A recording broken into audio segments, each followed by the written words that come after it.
Hello everyone, Drew here with the DREWnetwork, coming to you with part 4 of this Introduction to Lens series. This series is an introduction for beginners. It is not for old pros. It is not for people who already know everything about lenses. It is for the people who are getting started with interchangeable lens cameras now or 15 years from now, I guess. I have no idea. Basically, because these fundamental concepts never go obsolete.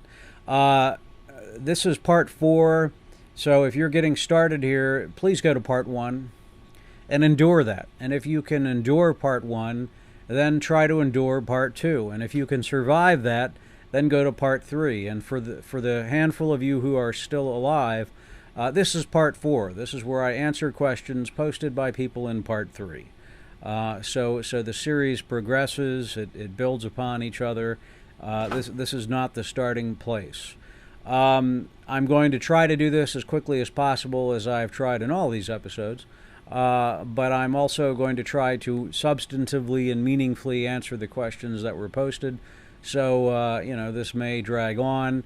If you are looking for the answer to your question specifically, then try scanning through it until we get to your question. Okay, so here we go. Here's Drew after a very long day, tired, coming to you, answering questions. So we're going to start off with The Damn Spot, who wrote for part 4, would you mind spending some time reviewing the best classic lenses with the highest build quality? What should one look for? Inversely, which classic lenses should one stay away from? Lastly, some guidance on buying the first lenses for photography would be welcome. Thank you. It's a great question, and it's worthy of a video unto itself. But I'll touch on general brief points. The best lenses with the highest build quality are unquestionably Nikkor AI and Nikkor AIS lenses. That era that represents the AI lenses, I believe, were introduced in the early 70s, I believe. AIS lenses, I believe, were introduced at the very end of the 70s. Or into the early 1980s, and they lasted through till the late 80s and then into the early 90s, after which the Nikkor AF series was released, AF Autofocus. The release of the AF series really represents the beginning of the downfall of Nikon. During the AI and AIS era, Nikon was the king of cameras. The king of optics, the king of cameras, they were it. Canon was a second or third-rate camera maker. Why? Because their lenses didn't touch Nikkor lenses. So specifically what you want to be looking at with the highest quality or the finest build quality are Nikkor AI and or AIS lenses. The focus handling on that is the smoothest thing you've ever felt, anywhere ever. The build quality, they're all metal. The optics are fabulous. They're not as sharp as some of the newer lenses out there. They're not as sharp as Micro Four Thirds lenses. So if that super sharpness floats your boat, then these aren't for you. But for a range of reasons, the images they create are so, quote, filmic, it's ridiculous.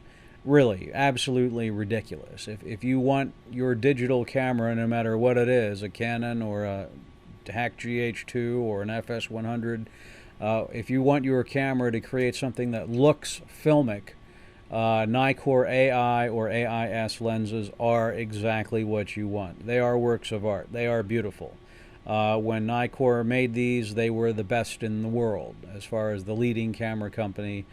And as soon as Nikon moved on to plastic barrel, made in China, autofocus shit, that's when Nikon really began to fall apart. So the short answer then is, now some Nikkor AI lenses and AIS lenses are much better than others. Some of them are mediocre. Some of them are just stunning. So it's the kind of thing where you want to research and go online and research. A question I'll be answering in a few minutes asks, you know, what do you think of specific sites for reviews or evaluation of lenses? The trick is not, there's no one single guru, there's no one single great person who's always right about everything. For any choice in photography, lenses, optics, video, anything, the idea is to go online and find as much as you can find and then take each conclusion or opinion as a vote as you make your own choices. So if you find lens reviews where, you know, 3 lens reviews say this lens is awesome, that's 3 votes in favor of awesome. If you find, you know, 1 review says it's great and 2 others says, well, it's kind of shitty, take it as 2 votes against and 1 for, as you make your own decisions based on your own needs. So, best lenses, Nikkor AI or AIS lenses. What should one look for? What you should look for depends on what you need. Again, generically that's a difficult question to answer. Inversely, which classic lenses should one stay away from? Well, you know, the cheapest of the classic lenses are the Canon FDs. And I always hesitate, you know, picking on any classic lenses, because if a Canon FD lens is what you've got, then the issue is you shoot with what you've got. And if you shoot according to the strengths of your optics and around the weaknesses of your optics, you can create great works of art. So in no way am I telling anyone, well, you know, because you've got a crappy lens, you can't create you can't win a regional Emmy. Training videos win regional Emmys. You can win a regional Emmy, and you can create art that stands the test of time, no matter what you're shooting with. So in no way is this an excuse for you to say, well, I can't shoot this because my lens sucks. That said, what do I stay away from? I stay away from the cheapest of the used lenses, and those are Canon FDs. And there's a reason why they're the cheapest. They're the cheapest because it's for the exact same reason that Canon was a second or third rate camera manufacturer in the era that they made FD lenses. FD lenses are soft, and FD lenses have funky color rendition. FD lenses aren't built as nicely as Nikkors, and so forth.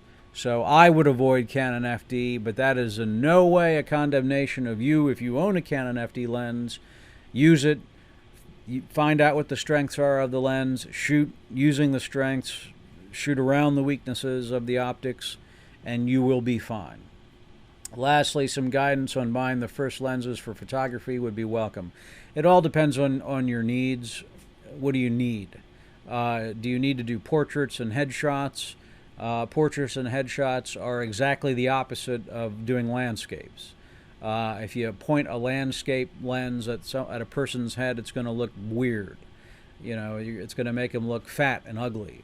On the other hand, if you point a portrait lens at a landscape, you're going to get a very narrow perspective. So it really depends on what your needs are. There isn't any one single answer. I think somewhere in here there's a question about a starting set of primes, and I'll get to that when that comes. But anyway, that's a magnificent question, the damn spot, and it's worthy of its own video. Spirit66 writes, couple of questions. Using a Hack GH2 with some old Canon FD prime lenses and a Pani 14 to 45 millimeter lens. I'm also an aspiring indie filmmaker. I'm looking into picking up the Pani 20 millimeter. Do you think it is a good lens to add to my kit? I also notice you're a big fan of Nikon lenses. Do you think they're superior to the Canon FD lenses? The last part I think I just answered. They are superior to the Canon FD lenses. But that is no way means that you can't create beautiful looking art with your Canon FD lenses. You can. Just learn how to use them well. The Panasonic 20mm is the lens, the only other Micro Four Thirds lens that I've bought, and it blows away the kit lens exactly the same way as I talked about in part 1. Any prime lens blows away variable focal length lenses. They are not as convenient as variable focal length lenses, but optically they are superior, and the Canon 20mm is great. Now, would I add it if you're on a restrained budget and you've already got the 14 to 45, which gives you what, a 28 millimeter on the wide end equivalent, full frame equivalent, then I would not, 28, right? Yeah, 28. So then, well, it's the difference between 28 and 40. 40 is a little wide, and basically what that 20 millimeter taught me, that Panasonic 20 millimeter prime taught me, is that if you can't do the wide shots that you need to do with a 40 millimeter equivalent, then the problem isn't the lens, the problem is the photographer. So for me, 40 millimeter is wide, and I can accomplish all the wide angle shots I need to accomplish with it. So if I had a lens that did wide angle, then I wouldn't go out and buy a 20 millimeter. I'd go out and buy the Panasonic 25 millimeter, which is the 50 millimeter equivalent approximately, or beyond. I would go out and get a lens that you can use as a portrait lens and headshots, and then I would use the kit lens as your wide angle lens, if that makes any sense. But if you want the 20 millimeter, it's a great lens. It's a prime lens, and if you go out and buy the Panasonic 20 millimeter, it'll be like you got a new camera. If your experience is with the kit lens, or even with Canon FD lenses. A. Cheeger wrote a comment that has nothing to do with anything regarding answering questions, but he's our senior most vice president up there with Cookie Moose, so we acknowledge the great A. Cheeger. Auto Sear. All right, he's seconding another question, and he says the only filter I currently own is a UV filter. Yeah, UV filters. I'll get to that in a minute here. Thank you. I have a question. Are filters important? That's asked by Bruno Schulch. Bruno Schalack. Bruno Schulch. Schulk. Bruno Schulk. Am I getting that right? Who asks, I have a question. Are filters important, or can digital post-production do the job? It depends on which filters you're talking about.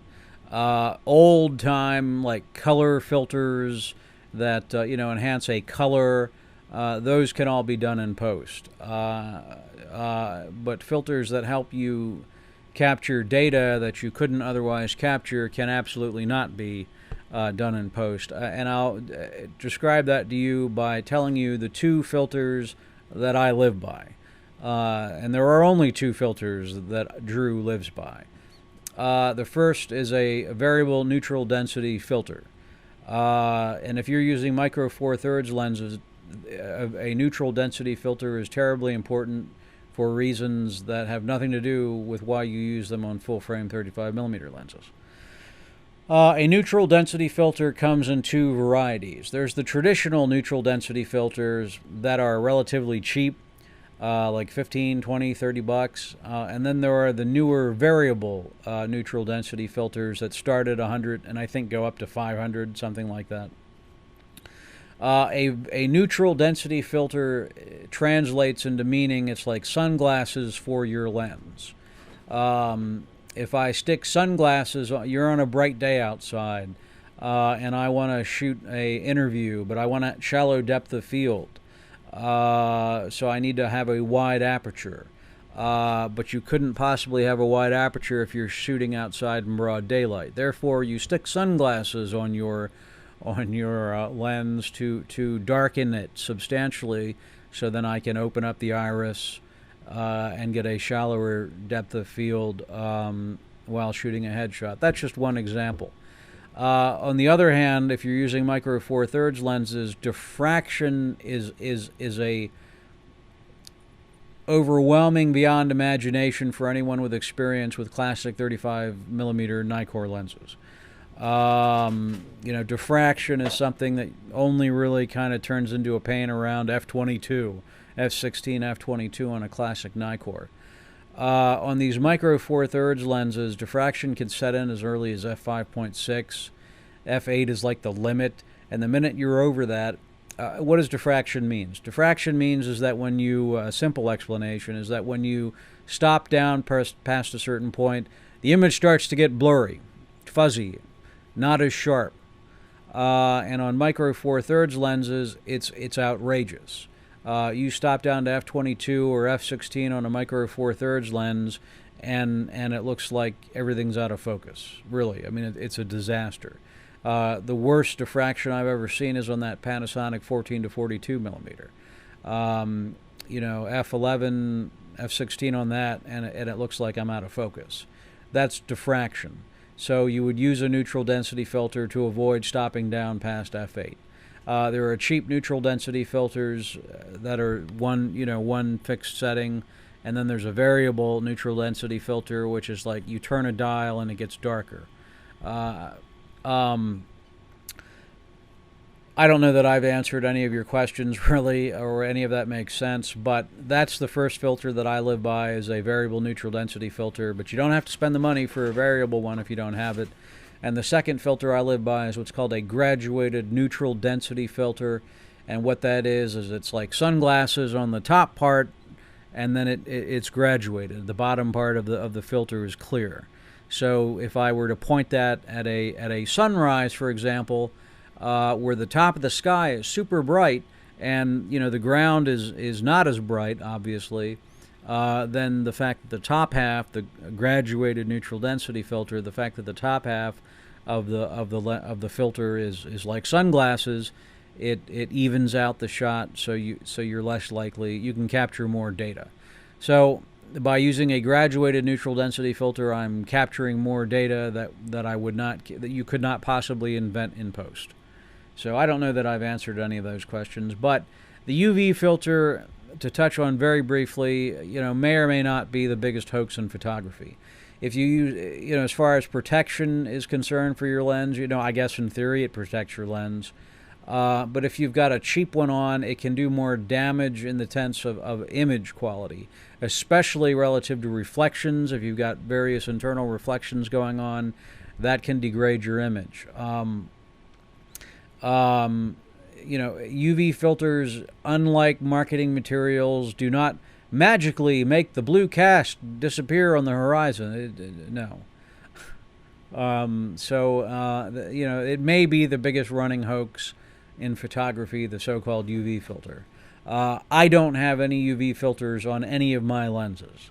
None. I use the lens cap when it's not in use, and I clean them with microfiber cloths that are designed to be used on lenses so they don't scratch or mark your lens or exacerbate existing scratches and make them worse. I don't recommend you research UV filters before you run out and buy them automatically for your lenses. They're not a magical shield of protection, and if you bought cheap ones, they may be interfering with your image on a range of levels. Am I skipping anyone here? Bruno Schlack, who I just answered. Are filters important? Some of them are. Michael Schneider wrote, please tell us your point of view regarding the quality difference between Leica R primes, Zeiss primes, and Nikkor AIS primes. Okay. First of all, a prime lens is always better than a variable focal length lens, so I am always in favor of using prime lenses. Some people in the world think Leica primes are the finest lenses on Earth, and God bless each and every one of them. They're not crap. I have extensive experience with Zeiss primes, extensive experience with the ZFs. I was one of those suckers who ran out there, 5 years ago and had to buy Zeiss primes. And they're not really Zeiss primes. They're made by Cosina, which is, a Japanese third-party lens manufacturer. They're branded Zeiss. So here's the catch. If you're a kid who's a child of the DSLR revolution and your experience is Canon lenses, or your experience, especially if your experience is Canon lenses with the Canon color and all that, and you discover a Zeiss prime, it's going to be amazing to you. And I, myself, having been one of the suckers who went out and spent a fortune on a set of Zeiss primes, for the first year or two, I wanted to convince myself that, gee, I'm not a stupid sucker, So at the time, I certainly would have told you, oh, these are great lenses. They're not. I mean, they're media. They're good lenses, and if they're prime lenses, they're nice. But I can tell you, I prefer, knowing what I know now, I use Nikkor primes. They're built better. The focus handling is massively better. Zeisses are stiff, and they're all metal. That's nice. So are Nikkor AI and AIS lenses. They're cool. Their color rendition is a little bit cool. Zeisses aren't sharp until they're stopped down to at least f2.8, sometimes into the 3 range. In other words, they're very soft, wide open, the Cosina Zeiss lenses. And this is an issue. An 85mm f1.4 is not usable at f1.4 at all. And I've learned that the hard way by screwing up interviews. So my answer to the Zeiss primes is I think they're the most overrated lenses in the business. And Nikkor AIS and AI primes cost a fraction of what the lens I'm coming to you right now, which is a Nikkor S 50mm f1.4, is, in my opinion, it's not built as nicely as like an AI or AIS, and it's probably not built as nicely as a Cosina Zeiss prime. But the image quality coming out of this lens that I'm coming to you now, that cost me $60, is superior, especially at f2, which is what I'm at right now. I'm at f2 on this lens. If I'm out of focus or look soft, it's because I've moved out of the focus zone, not because the lens is not usable at f2. The equivalent $500 or $600. I mean, I paid $500. Maybe they're $600 or $700 now. I don't know. That was for a ZF. The new ZF2s, the 50mm f1.4 is not usable at f2 at all. So it's the difference between, $60 or $100 for a Nikkor AI, or even this one, which is an S, which is much older. I prefer the optics in this $60 lens to the $500 or now $600 or $700 Zeiss. So that's my answer.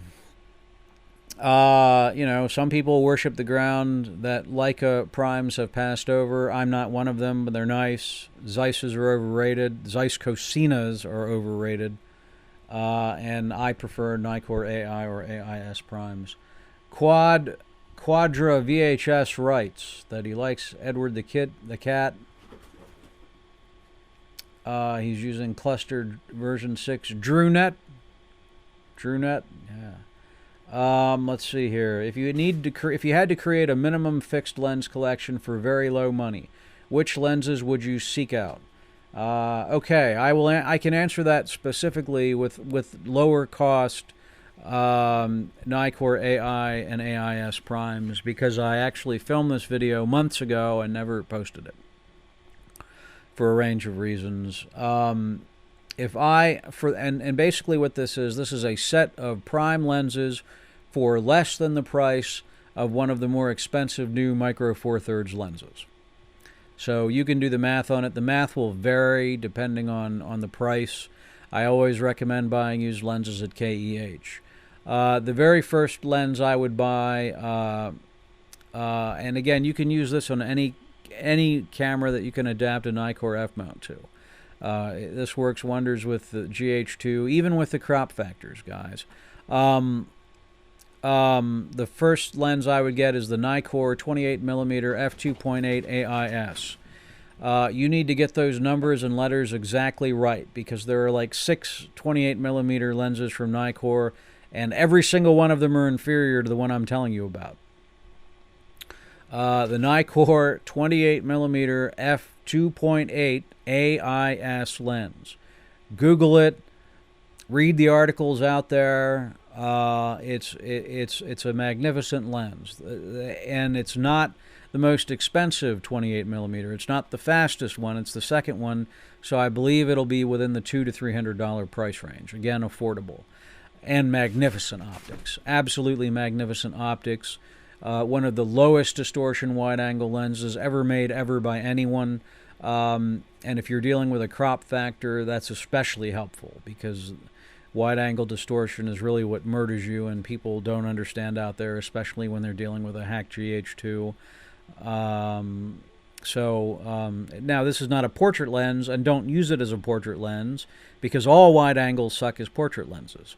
But again, the number one lens I would get would be the Nikon 28mm f2.8 AIS lens.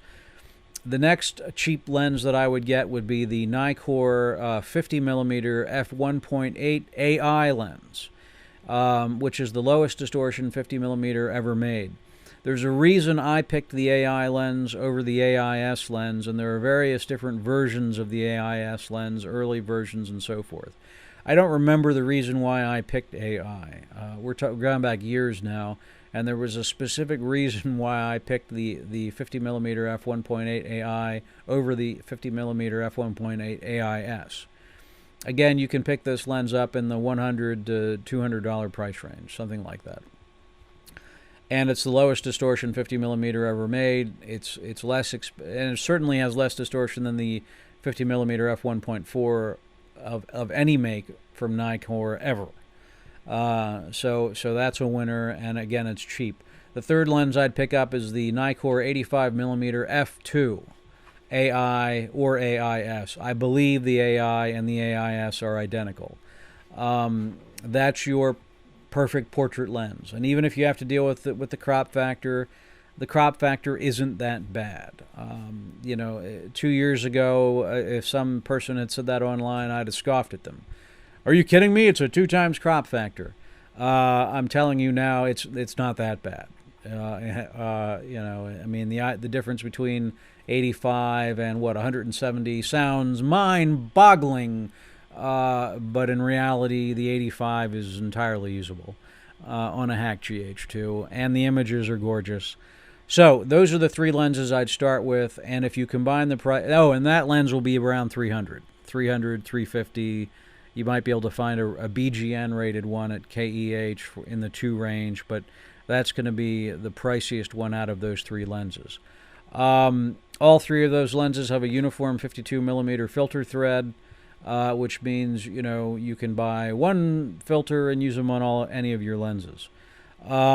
If you want to expand on that and go a little wider, then you can keep the 52mm uniform thread with the 20mm Nikon 20mm f3.5 AI or AIS.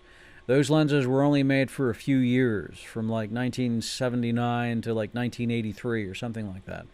So they're not always easy to get, but they're also not in super high demand, so they're relatively affordable. Again, I believe all 4 of those lenses combined, I think you could get all 4 of those lenses combined for well under $1,000, maybe in the $600 or $700 or $800 range, something like that, in that ballpark, and that's less than the price of one expensive Micro Four Thirds lens. The results from those lenses will be filmic beyond imagination. It'll look filmic. It's the most filmic look you can get out of a GH2 or out of anything, out of a Canon HDSLR. In terms of if filmic look is your goal, it'll blow away Canon lenses in a big way. So there you go. That's a basic starting prime lens set that is affordable, and you can do amazing things with. Respect it, love it, and learn it well, and you can compete with the big guys. In fact. Okay, Whittakin writes, question: how can, for example, 18mm image go through a tiny f8 or f4 hole? If your question is relating to f-stop ratings of lenses, it's based on an equation. Google it and you'll find it, and it's relatively simple. K Van Pamel writes not a question. He's in support of another question. Brat Vlad writes, Nice question, well put. It would be interesting if anyone would give a decent answer to a question like this. Okay, so what's the question?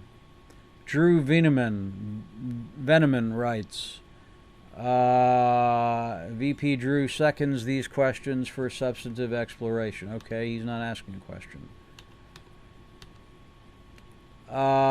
KV... Okay, I'm trying to find the question here. K. Van Pamel writes, my questions are, what are your thoughts on comparative sites like DxO Mark, and what make good lenses so good? Maybe you can order them according to importance: resolution, distortion, vignetting, chromatic aberrations, flare, aperture blades, and so on. Thank you for your response. Okay, I was under the impression DxO Mark was software, but maybe I'm wrong. If you're asking me about sites that evaluate lenses, I think I touched on this earlier, maybe I didn't. Basically, guys, when you're researching anything in the world of photography or digital cinematography, what you want to do is go online and find as much as you can find and read as much as you can read that's out there. There is no one single perfect guru in any of these businesses. There is no one single website that's always right about everything, ever. Go online if you're researching a lens, a Nikon f/28mm, f2.8 AIS. Google it, and see how many responses come up, and see how many of these evaluations come up. You know, from memory, and I did this like 3 years ago or 4 years ago. From memory, there were people who made it out to be the greatest lens in the history of mankind, and then there were other people who made it out to be some mediocre thing. There were issues where diffraction sets in on that particular lens at f5.6, and if I remember correctly, there were people out there writing reviews saying the lens is sharp at f8, which is, you know, wrong. So there's no one single right golden source of anything out there. What you want to do is go out and find as much as you can find, and chalk up each conclusion as one vote as you make your decisions. I thought DxO Mark was software that created those little charts, but maybe I'm wrong. Maybe it's a website. I don't know. Let's see here. So again, the answer isn't what do I think of any of them. I don't think any of them are always right, and I think you find as much as you can find, and take them all as one vote or one opinion as you slug your way through making your own purchasing choices. Maybe you can order them according to what makes a good lens good. That's like asking what makes a hot woman hot. You know, there isn't a specific formula for what makes women hot. I can tell you on more than one occasion of some, you know, conventionally butt ugly women who were incredibly sexy, and I can tell you of some conventionally gorgeous goddesses who were entirely unattractive in my life, and so it's subjective. So what makes a good lens good? The reality is, it's as difficult to answer that you can't in a scientific methodology as it is to define what makes a woman attractive in a scientific methodology. So, I mean, I can talk more about this, but maybe you can order them according to importance: resolution, distortion, vignetting, chromatic aberrations, flare, aperture blades, and so on. Resolution is kind of funky, and if you're talking about resolution in terms of optimum sharpness from a lens, from when it gets sharp from closing it down from wide open down through when diffraction sets in, you know, sure, that's important.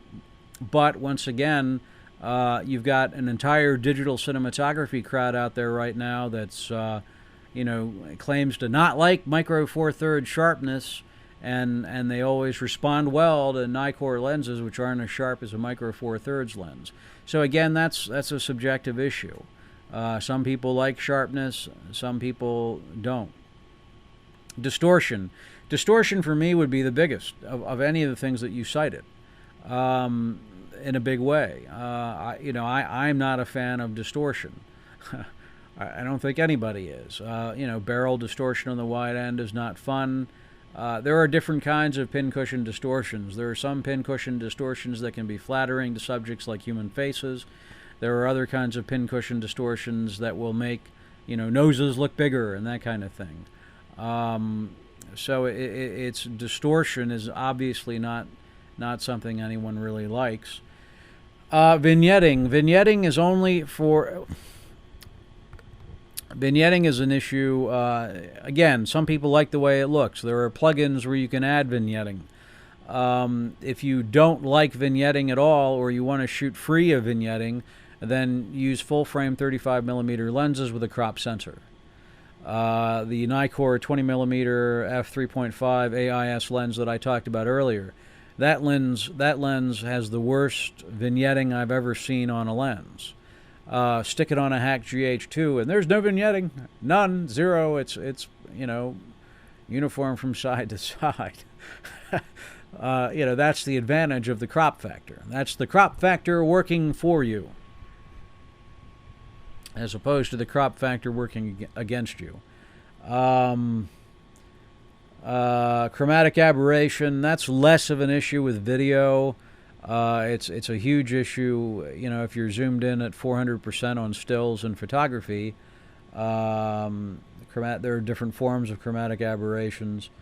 Flare. Hell, there are plugins that add flare. Flare is generally a problem with crappier lenses. Your better lenses, flare will not be awful.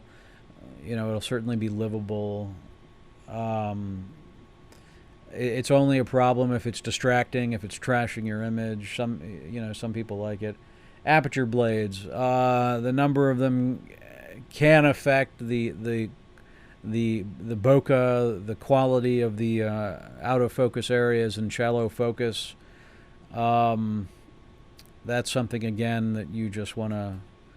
It doesn't scientifically affect whether or not a lens is good or bad. So I don't know that any of that answers your question, but the first part is you find as much information as you can find, and don't treat any of it as if it's the truth from the Word of God. And then secondly, what makes a good lens good, if it meets your needs and if you like it. iBeams 2 writes, that clarified a few things for me and only makes me more determined to save up for a Voigtlander Nocton, and why I will spend over 1,000, what is that, euros? 1,000 pounds, it looks like, on a lens. In fact, if people search for how the Voigtlander Nocton 25mm f0.95 is made on YouTube, they will see why these prime lenses are so expensive and what goes into making a prime lens. It also tells you how to pronounce Voigtlander. So I'm probably not pronouncing it correct. I don't really care. To be honest with you, if you're in love with the Voigtlander, go for it, enjoy it, and never look back. And have fun with it. It's a prime lens, and I am pro prime lens, and prime lenses are always better than variable focal length lenses. That said, what's the value for me for a Voigtlander? Well, number one, it's a Cosina lens. It's made by the same third-party lens manufacturer in Japan that makes the Zeiss branded lenses. It's a Cosina lens. Number one. Number two, it's a 25mm 4 micro 4/3. So in theory, it's a 50mm lens equivalent.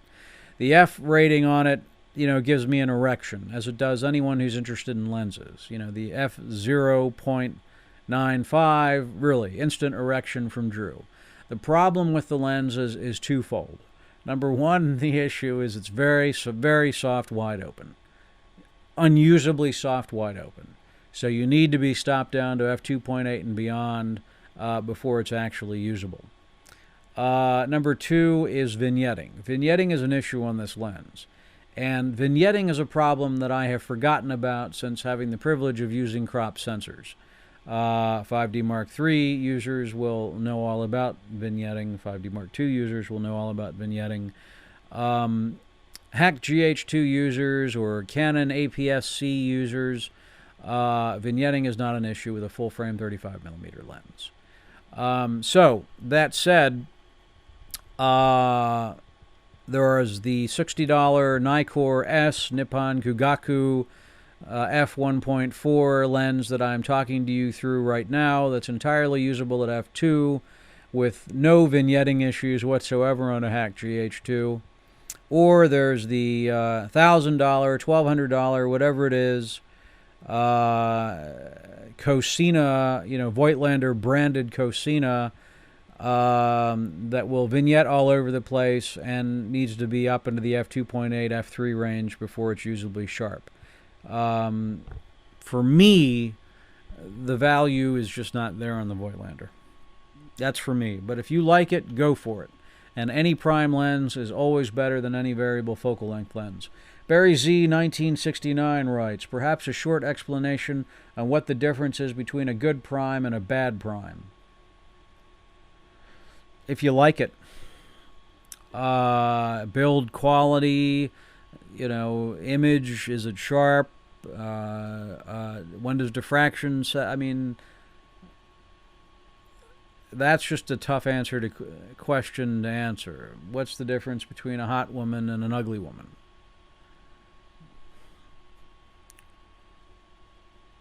For example, why the Nikkor 28mm f2.8 AIS lens is better than the AF Nikkor 28mm f2.8D.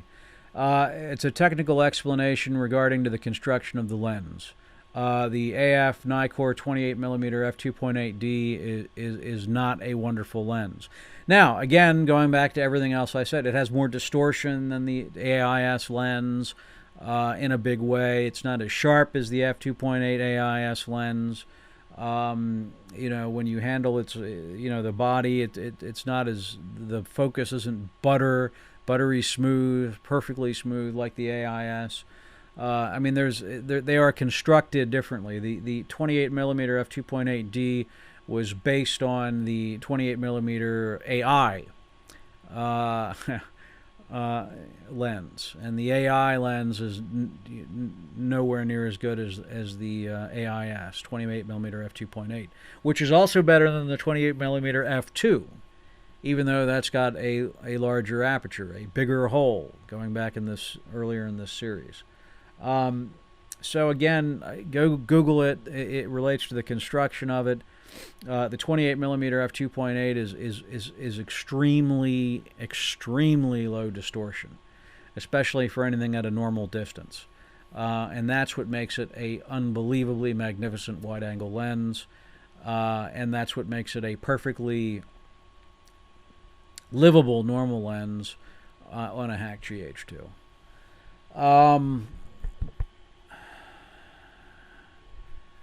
I don't know if I've answered your question, but there's an answer. There's a response in there. Dale Campbell Acoustic writes, it looks like he's answering someone else's question, which is very nice, and thank you. I appreciate everyone who does that. Amarov1 writes, we were wondering if there are adapters out there that can make those electronic lenses work on different camera bodies, enabling the autofocus. Well, I think the specific answer to enabling the autofocus is no. No. I don't even think Red does that, and you've listed that somewhere in here. I don't think. I could be wrong. I think what the adapters that exist, I think on the Red will allow you to control aperture, and I think it allows metering, but I don't think it handles autofocus. I could be wrong. If I'm wrong, write it in there, someone. Correct me. But I don't think so. The Red Rock Micro adapter for Canon lenses, again, it only allows you to control the aperture. There's a new adapter that was announced, I think, a week or two ago from Kapan, the Chinese manufacturer, that claims to have electronic couplings or controls for micro four-thirds bodies. But again, we don't know what that is yet. We assume it's going to allow you to control the aperture. I have no idea if it will allow you to work with image stabilization. I expect it won't allow you to work with autofocus. Maybe it will, who knows, but I don't think so. So that's still an unknown relative to what I know. Maybe 2 weeks from now, or whenever you're watching this video, maybe that lens will have been out for a long time, and adapter will have been out for a long time, and you can look for the electronic coupling from Kipon, K-I-P-O-N, I think, for Canon EF and EFS lenses to micro four thirds bodies. There are cheap adapters on eBay that claim to allow you to be able to use Nikon G lenses to give you aperture control. None of that's going to be autofocus, but they claim to be able to give you aperture control, and in fact, that gives you aperture control. The problem is you have no idea what the aperture is. If you're a pro, you need to know that your lens isn't sharp until exactly f2.8 and diffraction sets in at f8. You need to know this, or f11. And so for a professional, one of these, eBay or Amazon.com adapters that claim to let you to control the aperture on Nikon G lenses, that is next to useless. I could use that if I was in an emergency situation and I had nothing else to use. But for a genuine professional production situation, you can't be ballparking the guesses as to what your aperture is at, and that's not a viable solution. Electronic lenses enabling autofocus and all the other features. To my knowledge, not all the other features. To my knowledge, not autofocus. To my knowledge, there are some adapters out there that can let you control the aperture, some with precision, like the Red Rock adapter. That one which is a mount combined with an external unit, I think, that allows you to control the aperture on Canon EF and EFS lenses. If not, does that mean that cameras like Red One, Scarlett, Epic, Arri Alexa, Phantom Flex, Panavision Genesis, Blackmagic, and so forth are not able to use electronic features of lenses? Well, in a general sense, these are PL mount lenses, and there's no such thing as autofocus in the PL mount world. Period. There's no image stabilization. To my knowledge, all PL mount lenses are entirely manual. So that being said, I know that there is some Canon mount for Red cameras. I don't know that they do autofocus. I know Nikon lenses have been mounted to Reds. Nikkor AI and AIS are manual focus ones. Alexa, to my knowledge, it's a PL mount, but I don't know. I assume people are mounting. I've used an Alexa once, but it wasn't. I haven't spent weeks on it, and I was more paranoid about getting the shot than I was with the lenses that I rented came with it anyway. Phantom Flex I've never used. If I remember correctly, I've seen people use Nikkor AI S lenses on a Phantom Flex, I think. Panavision Genesis, that's all PL mount. And Blackmagic, that camera hasn't even been released as of the filming of this video. In theory, it's coming out this month. And it's an interesting camera for a range of reasons. It has a Canon mount on it. And I assume that means it will do Canon aperture, EF mount aperture controls. Control the aperture of and metering for Canon EF and EFS mount lenses. But that's an assumption. To my knowledge, it will not do autofocus, but I could be wrong, but I don't think so. Could be, though. It would be nice. It'd be nice if it autofocused. Sort of. Simply because none of those camera manufacturers are producing lenses for their own cameras. Yeah, well, in Hollywood, there's no autofocus. Okay? That's autofocus is an ENG thing. News channels, electronic news gathering. That's a television news thing, autofocus. Blonde Gaijin writes, cute cat. Thank you. Manny, followed by a number, writes, the last couple... This series was... Okay, Manny doesn't have a question, but thank you for the kind words. I don't think Teal Times is great. We love you. I guarantee he's not watching at this point. He doesn't have a question. Bike Road Dog. I hate to ask you All right, Bike Road Dog is asking a totally unrelated question about a Canon PowerShot SX40. The answer, Bike Road Dog, is yes. For the uses that you described, yes, it's a great choice. Shawnee B 1982 writes, how does the GH2 sensor affect focal length? I have heard that it changes it somehow. Well, it doesn't in any way affect the focal length. It doesn't change the focal length, and if you frame that question, some people will get nasty. I'm not one of them. But the sensor is half the size of a full-frame 35mm sensor. A full-frame 35mm sensor is exactly the size of 35mm still photography film, the exposure frame that gets exposed. So the GH2 sensor is half the size. It's actually larger than some micro four thirds cameras, and some people who are defensive about it will tell you the crop factor is actually 1.827634, but for the rest of us, it's a 2 times crop factor. What does that mean? Because the sensor is half the size of a 35mm. It means that half the image is cropped out, is what it means, which is why we were talking earlier about when you're using a crop sensor, be it APS-C or a GH2, you're cropping out the vignetting and edge softness and coma and other kinds of distortions or problems associated with the edge of the frame. So the short, simple explanation that's pretty much used by everyone is a 2 times crop factor. So a 50mm lens, a 50mm Nikkor AI f1.8, gives you the equivalent field of view of a 100mm lens. In reality, it's half the image size. You're cropping out 50% of the picture. That sounds an assload more dramatic than it actually is, and in reality, it's not that bad, which is going to sound shocking to some people and would have sounded shocking to me 2 years ago or a year ago even.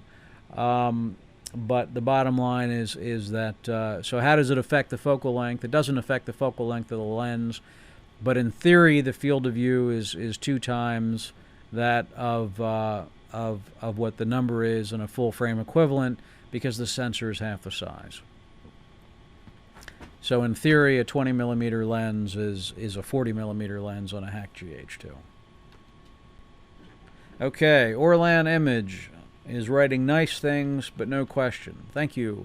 We like you always, Orlan Image. Orla Image. Sorry, Orla Image.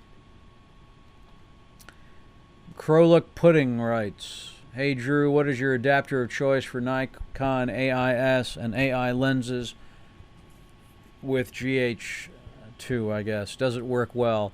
I use the, I don't have it here. I use the, I bought it under the name Bauer at B&H, and when it showed up, it said Kipon on it, K-I-P-O-N.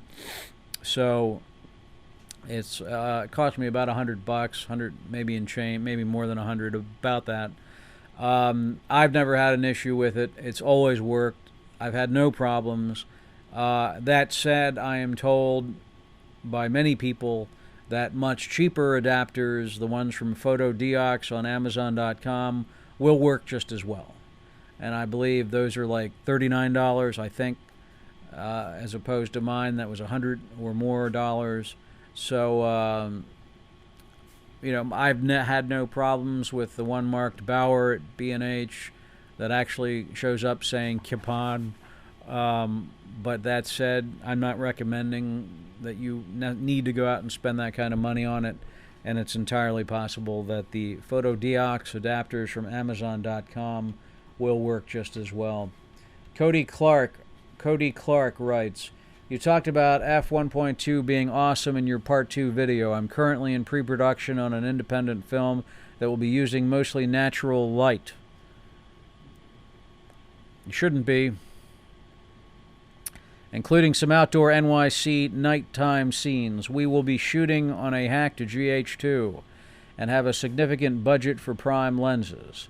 So ones in the $1,000 range are okay. Taking a look at the Noctur 17.5mm and 25mm f/0.95, would you classify that as super awesome or perhaps overkill?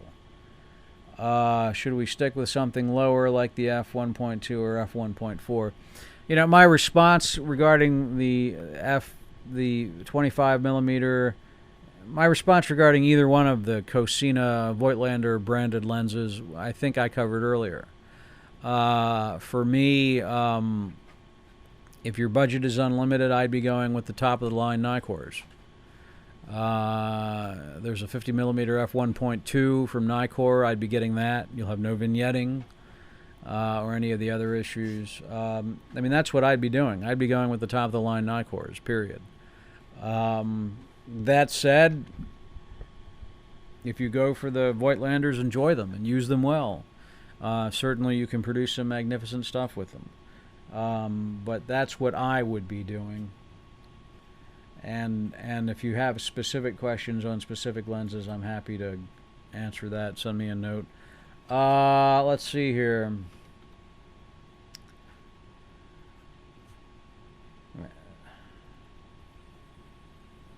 Will Robinson.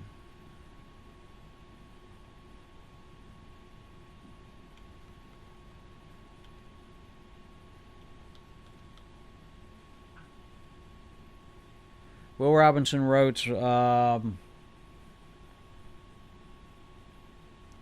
an indie documentary filmer with a hack GH2, would you say there's a big difference between a 24mm and a 28mm lens?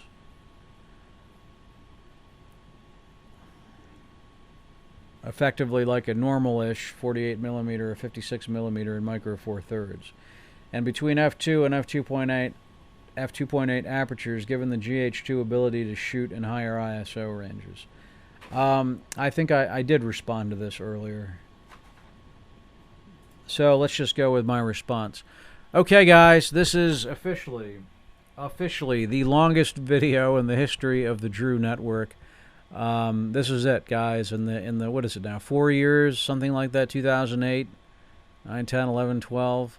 In the 4+ years of the Drew Network, this is the longest video in the history of the Drew Network. So if there's anyone out there who's still here, you know, I see these data charts that show me when people tune out of the video. If there's anyone still left at the end of this video, you know, right, like I'm still left in the comment section. And I guess that makes you my soulmate if you're still here through all this shit, guys. So there you go. That's part 4, and that's the conclusion of the Introduction to Lens series.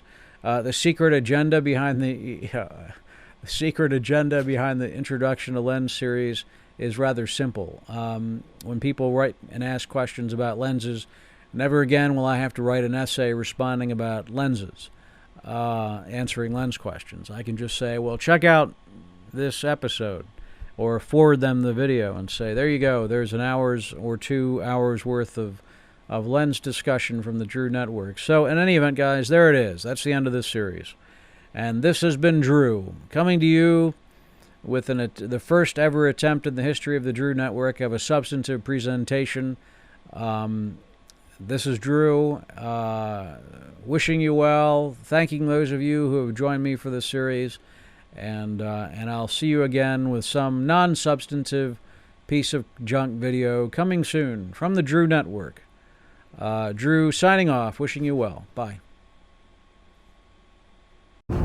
Let us then move forward together in discharge of our mission and our duty, fearing God and nothing else.